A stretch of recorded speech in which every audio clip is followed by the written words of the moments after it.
नमस्कार, जय माता दी मित्रों। ज्योतिष ज्ञान चैनल पर आप सबों का स्वागत है। जो भी नए भाई बहन चैनल पर पहली बार आए हो, चैनल को सब्सक्राइब करें, इस परिवार का हिस्सा बने। मित्रों, काल सर्प दोष, जब भी आपके पंडित जी, आपके एस्ट्रोलॉजर आपकी कुंडली देखते हैं और आपको बताते हैं कि कुंडली में काल सर्प दोष है, पितृ दोष है, अन्य कोई दोष है, तो आपका मस्तिष्क क्षण भर के लिए घूम जाता है, आप परेशान हो जाते हैं। क्या है ये दोष? क्या करेगा ये जीवन में? हमारा अच्छा होगा या बुरा? ये दोष है या योग है? और बुरा करेगा तो किस हद तक बुरा करेगा? यदि इसका निवारण हम ना करवा पाए या किसी कारण से हम अनभिज्ञ रह जाएं, तो हमारे साथ क्या क्या हो सकता है? और यदि हम इसका निवारण कर ले तो क्या हमें हमारी सारी परेशानियों से मुक्ति मिल सकती है? ये तमाम प्रश्न उसी क्षण हमारे मस्तिष्क में घूमने लगता है जैसे ही हमारे एस्ट्रोलॉजर हमें बताते हैं कि आपकी कुंडली में कोई दोष है। आज बात कर रही हूँ काल सर्प दोष की। एक ऐसा दोष जिसे सुनते ही हर कोई घबरा जाता है। क्या करें इसे? कैसे इसका निवारण करें? कैसे इसका उपाय करें? और ना कर पाए तो क्या हो सकता है हमारे साथ? क्या है काल सर्प दोष? मित्रों, जब भी हमारी कुंडली में राहु और केतु एक ही डायरेक्शन में आ जाए, एक ही दिशा में आ जाए, एक सर्प जैसा योग बनता है और सारे ग्रह इसी के प्रभाव में आ जाते हैं, इसे ही हम काल सर्प दोष कहते हैं। जिस भी मनुष्य की कुंडली में ये काल सर्प दोष हो जाता है, बचपन से ही उस बच्चे के जीवन में बाधाएं शुरू हो जाती है। या तो उसकी माँ गुजर जाती है जन्म के साथ, या कुछ ही दिनों के बाद उसके पिता गुजर जाते हैं। कभी कभी काल सर्प दोष यदि किसी बच्चे का हो तो वो गर्भ में ही होता है और उसके पिता गुजर जाते हैं, ऐसा भी होता है। या उसकी पढ़ाई बाधित हो जाती है, बचपन से ही बच्चा बहुत ज़्यादा बीमार रहता है, सिर्फ अड़चने ही अड़चने आती है उसके जीवन में। यह सारे लक्षण है काल सर्प दोष के। ऐसे बच्चे जब बड़े होते हैं तो एक तो उनकी पढ़ाई में बाधा होती है, उनके व्यापार बिजनेस में बाधा होती है, तरक्की के हर क्षेत्र में बाधा होती है।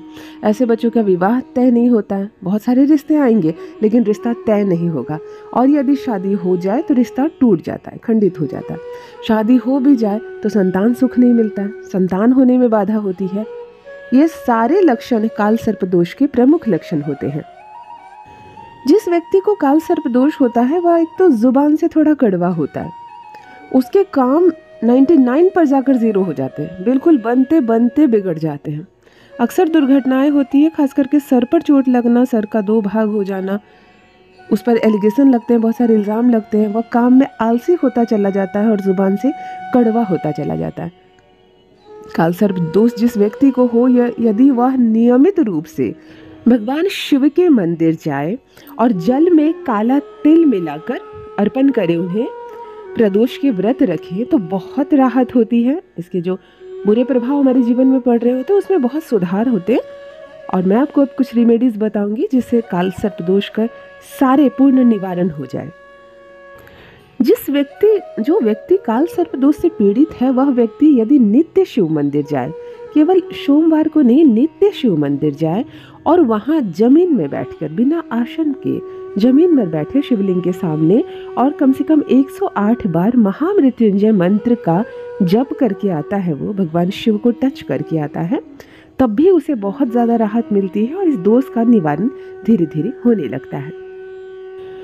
जिस व्यक्ति को काल सर्प दोष बहुत ज़्यादा तंग कर रहे हो, स्वप्न में अक्सर आपको सांप दिखाई दे रहे हो, बार बार दुर्घटनाओं का योग बन रहा हो, बस आप बच जा रहे हो, कभी दुर्घटना हो भी जा रही है, कभी बच भी जा रहे हो, तब ये 2 उपाय आप ज़रूर करें। प्रथम, आप अपने बेडरूम में मोर पंख रखें और मोर पंख के समीप रहने का प्रयास करें। यदि आप दुकान पर जाते हैं अपने रूम से, तो एक मोर पंख का बंच अपनी दुकान में अपने पीछे वाली दीवार पर ज़रूर लगा कर रखें, ताकि उसकी जो ऊर्जा है वो आपकी ऊर्जा से संपर्क बनाकर रखें। आपके बेडरूम में भी रहेगा और आपकी दुकान में, आपके ऑफिस में भी रहेगा। दूसरा, आपको प्रतिदिन 41 दिनों तक 11 बार हनुमान चालीसा का पाठ करना है, अर्थात प्रतिदिन 11 हनुमान चालीसा का पाठ करें और ऐसा नियमित रूप से 41 दिन करें। फिर आप 1 हफ्ते का ब्रेक ले सकते हैं, उसके बाद फिर पुनः स्टार्ट करें और फिर प्रतिदिन 11 बार हनुमान चालीसा का पाठ करें। ऐसा करने से भी ये जो बार बार दुर्घटना का योग बन रहा है, नुकसान हो जा रहा है, लॉटरी, व्यापार या आप शेयर मार्केट में पैसे लगा रहे हैं और पूरे के पूरे पैसे डूब जा रहे हैं, तो इसमें बहुत बड़ी राहत मिलेगी आपको। बिल्कुल इसमें छुटकारा मिल जाएगा। ऐसा लगेगा जैसे कि काल सर्प दोष ही हट गया है। हनुमान चालीसा के 11 पाठ का ऐसा प्रभाव देखा गया है काल सर्प दोषधारी व्यक्तियों पर। बहुत सारे व्यक्ति काल सर्प दोष निवारण की जो पूजा होती है वह जीवन में एक बार करवाते हैं, परंतु यह सही नहीं है। हम कोई भी चीज केवल एक बार करने मात्र से संपूर्ण जीवन उसका असर नहीं रहता है। नियमित रूप से प्रथम तो आप भगवान शिव की पूजा आराधना करें, शिवलिंग का दर्शन करें, उन्हें टच करके जो हाथ में जल होता है आंखों के ऊपर, सर माथे पर लगाएं। राहु जो होता है सांप का फन होता है और केतु जो होती है उसकी पूंछ होती है, उसकी धड़ होती है। काल सर्प दोष का मतलब ही होता है सांप। तो जो व्यक्ति पीड़ित है, एक तो नियमित रूप से भगवान शिव की पूजा करें, और ये जो काल सर्प दोष निवारण पूजा है यह आप 1 साल में एक बार अवश्य करवाएं, ना संभव हो तो 3 वर्ष में एक बार अवश्य करवाएं। केवल एक बार कर लेने मात्र से संपूर्ण जीवन इसका असर नहीं चलता है, यह समाप्त हो जाता है और फिर से परेशानियां आपको घेर लेती हैं। जिस व्यक्ति को भी काल सर्प दोष होता है वह यदि जीवन में आर्थिक उन्नति करना चाहते हैं, क्योंकि ऐसे लोग बहुत ज़्यादा उन्नति भी करते हैं, यदि धन बरसने लगा तो ये मिनटों में करोड़पति बन जाते हैं, ऐसी भी अवस्था बनती है, परंतु आपको ये योग लाना होगा अपने जीवन में। तो प्रथम आप ब्रह्म मुहूर्त में जागना प्रारंभ करें, फिर आप दोपहर को नींद ले लें, रात्रि में जल्दी सो जाएं, परंतु ब्रह्म मुहूर्त में सोकर उठें। नित्य स्नान आदि करके शिव मंदिर जाएं और शिव मंदिर की सफाई करें। वहाँ जो गंदगी होती है, अन्य भक्त जो पूजा पाठ करके जाते हैं बहुत कुछ चढ़ाकर उसे हटाएं, साफ करें, शिवलिंग को धोएं, खुद से जल लाकर। यह भी बहुत बड़ा रेमेडी है, बहुत बड़ा उपाय है काल सर्प दोष से राहत के लिए। उसके बाद नित्य पूजा पाठ करें, और जब भी नाग पंचमी हो, आप मंथली नाग पंचमी देख ले, दूध के कटोरे में चांदी की नाग नागिन बनवा कर रखें और दूध के कटोरे में चांदी की नाग नागिन डाल दें और भगवान शिव को उस कटोरे से दूध अर्पण करें। नाग पंचमी को यदि यह उपाय भी आप करना प्रारंभ करते हैं तो इससे आपको आर्थिक उन्नति गजब की देखने को मिलेगी, चमत्कार होगा, धन वैभव ऐश्वर्य से आप भर जाएंगे।